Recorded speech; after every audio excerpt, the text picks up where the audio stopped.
इतिहास पुस्तक पढेर माननीय सदस्य, मैले यहाँलाई समय दिएको छैन, त्यसैले इतिहास पढेर आउने, इतिहास पढेर मसँग बहस गरेर आउने मिस्टर। मदन भण्डारीको हत्या कसले गर्यो त्यो हत्या पत्ता लगाउँछु भन्ने मान्छे अहिले यो देशको प्रधानमन्त्री हुन्छ। मदन भण्डारीको हत्या पत्ता लगाउन कसले रोक्यो त्यसको जवाफ म एकजना व्यक्ति हुँ। तपाईको यो उत्तम गणतन्त्रको बेला ललितपुरमा चामल बाँड्दा बाँड्दै 9 दिन सिडिओ कार्यालयमा थुनाइ पाएको व्यक्ति हुँ र आज पनि अहिले पनि भर्खरै रापरवाका विद्यार्थी युवा नेता निराजन बमलाई तपाईहरूले चितवनबाट अरेस्ट गरिराख्नु भएको छ। यो तपाईहरूको लोकतन्त्र हो।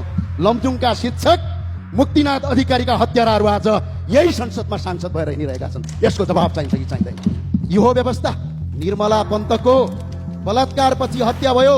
तपाईहरूका कति गृहमन्त्री फेरिए, कति प्रधानमन्त्री फेरिए, कति पटक बल्लो पक्ष सरकारमा गयो गणतन्त्रवादीहरू। एकजना निर्मलाको हत्यालाई अहिलेसम्म पत्ता लगाउन सकेका छौ।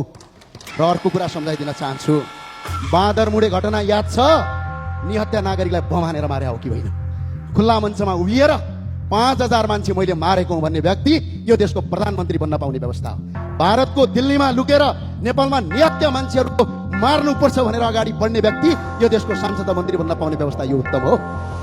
के अहिलेको प्रधानमन्त्री जनताले चुनेको हो? के अहिलेको राष्ट्रपति जनताले चुनेको हो?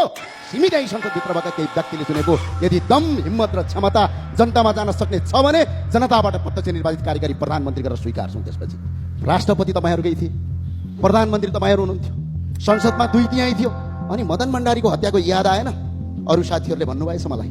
यो व्यवस्था यस्तो व्यवस्था हो, चुनाव हार्ने हरुवा चरुवाहरू मन्त्री बन्दै यो देशको प्रधानमन्त्री बन्ने, चुनावै नजितेर पनि सांसद बन्न पाउने व्यवस्था हो। त्यो भएर यो 16 वर्षको इतिहास अनि सबै मिलेर खान पाएपछि यो व्यवस्था उत्तम हो भन्नु उहाँहरूलाई स्वाभाविक हो। र अर्को कुरा, आज नेताका छोराछोरी जो यहाँ भाषण गरिरहेछन्, यी नेताका छोराछोरी र केही कर्मचारी र उच्च पदस्थका छोराछोरी युरोप अमेरिका पढ्ने तर गरिब दुखी जनताका छोराछोरी आज दुबई र खाडीमा गएर बेल्चा हान्नुपर्ने। 1 वर्षमा होइन, यो 16 वर्षमा 14,000 भन्दा बढी युवाहरू रातो बाकसमा लास भएर फिर्ता हुने, त्यो बनाउनका लागि यो व्यवस्था यिनीहरूलाई अझै चाहिएको छ। अहिले पनि यो देशमा अहिले कर्मचारी, नेता र यिनीहरूको सांसद, यहाँका मुख्यमन्त्री, मन्त्री